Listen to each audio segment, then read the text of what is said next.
Konnichiwa, I'm Ono. Today, I'm in Osaka. It's a large city located in the western part of Japan, known for its vibrant culture, history, and delicious food. I found an interesting capsule hotel in Osaka that I'm going to stay in and share with you all. I usually post content about travel information and culture in Japan. If you love Japan or are planning a trip here, be sure to give a thumbs up and subscribe to my channel. Let's get started.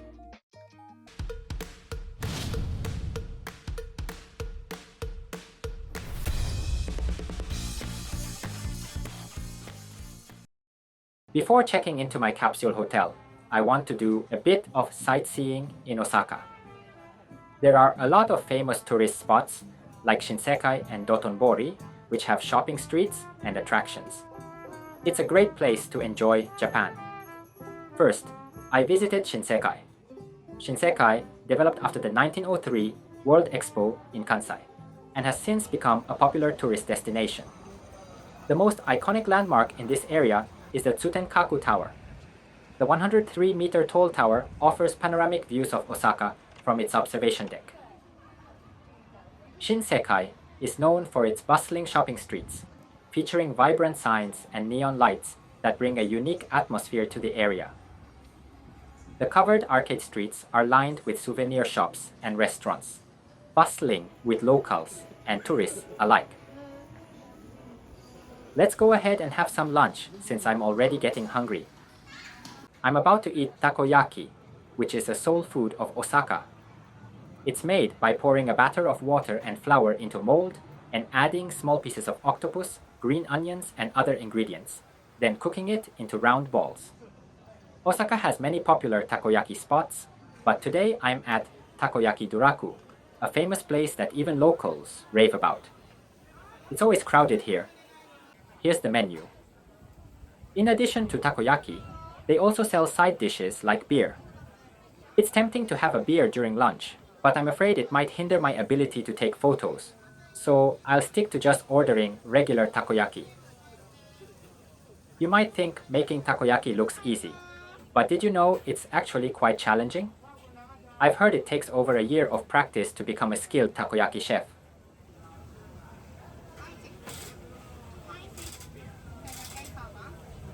Alright, I managed to get my order.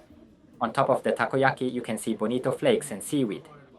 The bonito flakes seem to be dancing around. Look at this. It's piping hot and looks absolutely delicious. Itadakimasu.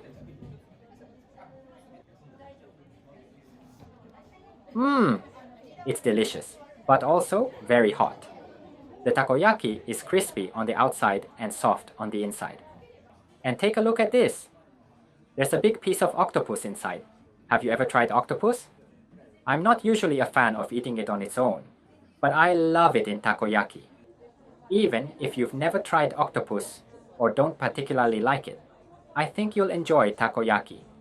So if you're in Osaka, you should definitely give it a try.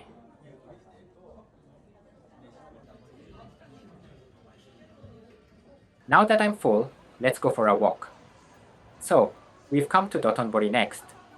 Dotonbori is one of Osaka's most famous tourist attractions, just like the first place we visited, Shinsekai.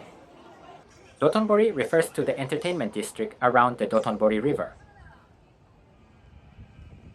The sign with the person you see over there is the most popular tourist spot in Dotonbori.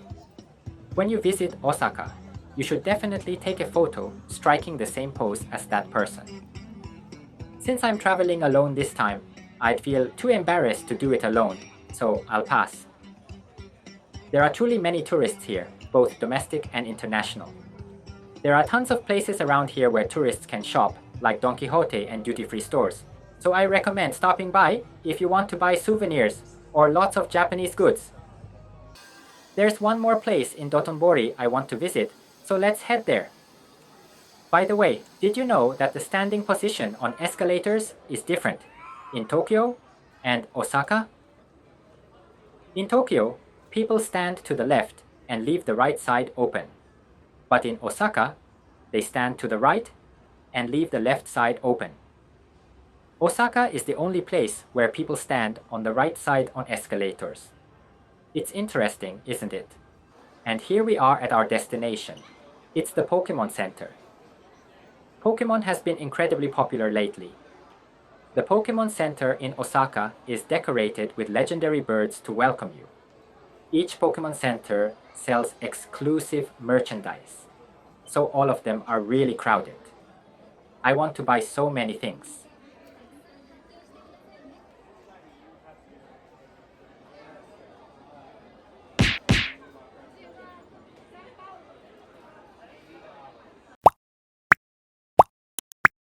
We've just enjoyed sightseeing in Osaka, so now let's head to the Capsule Hotel where we'll be staying. It's a little bit away from the city center, so we'll take a train to get there. We'll be taking this brown train. It's called Hankyu Railway. The train is known for its iconic brown cars, a color that hasn't changed since the past. Japanese trains are known for their punctuality, so they're very convenient. We've arrived at the closest station to the hotel, Awaji Station. It took us about 30 minutes to get here from the Dotonbori area.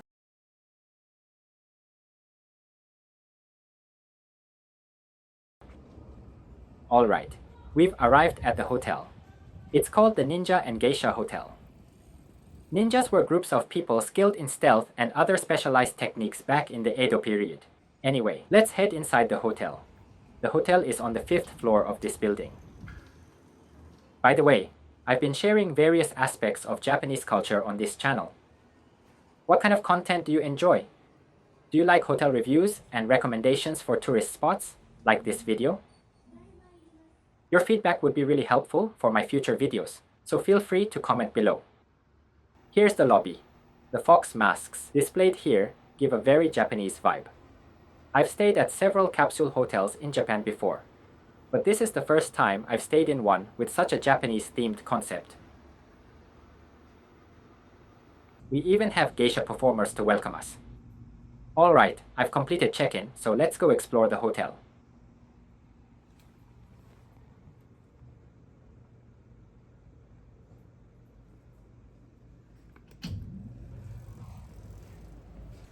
This is the shared lounge area for guests. The lanterns are lovely. In the lobby, you can write a wish on a wooden eme plaque. Guests from all over, both domestic and international, have written their wishes. I was thinking about writing my wish too, but I couldn't find the ema plaques. Maybe they're available for purchase?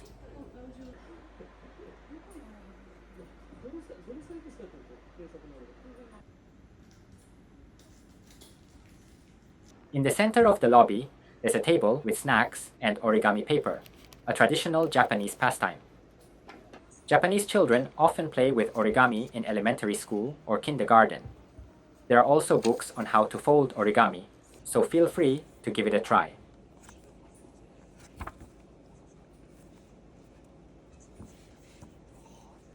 Now that we've explored the lobby, let's check out the capsule rooms.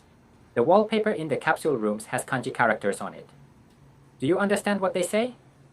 Across from the capsules, there are individual lockers for your belongings. Now, let's look inside the capsule. Since some guests might be sleeping, keep noise to a minimum. If you need to chat, do it outside the capsule rooms or in the lounge. It looks like my capsule is on the top bunk. Climbing up the ladder with a camera in hand is a bit of a challenge. Pretend you didn't see that my belongings were already there.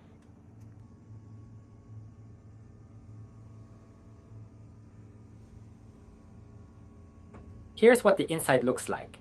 It's very clean. There's Wi-Fi and an outlet, and at around $32, it's a great deal for backpackers. And the capsule hotel exploration isn't over yet. Next, let's check out the bathrooms. A clean bathroom can make or break a hotel's reputation. Wow, the wash basins and bathrooms are incredibly clean. The water works just fine. Now let's take a look inside the toilets. You slip on some geta, traditional wooden Japanese sandals, to enter the bathroom. You see a lot of people wearing geta at summer festivals.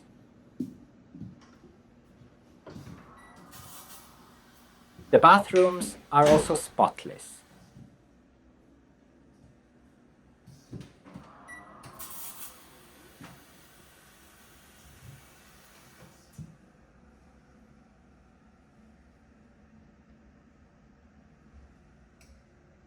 Now that we've wrapped up the hotel tour, let's have dinner. Tonight, I'm thinking of having a set meal. A set meal, or teishoku, consists of a main dish served with rice and miso soup.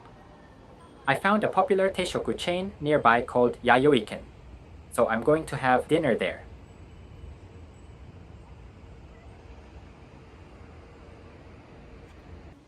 You can order from a multilingual touch panel, which makes it super easy.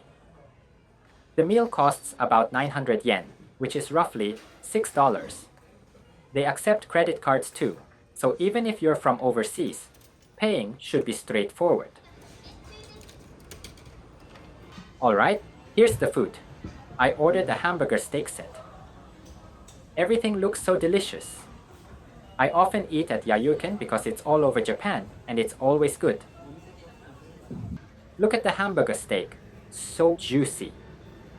They have a wide variety of other set meals too, like fried chicken or grilled fish. One of the best things about Yayuken is that you can get as many rice refills as you want.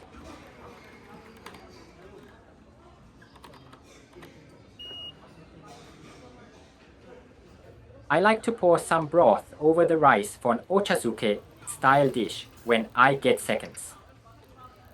The pickles are also all you can eat. They're so tasty.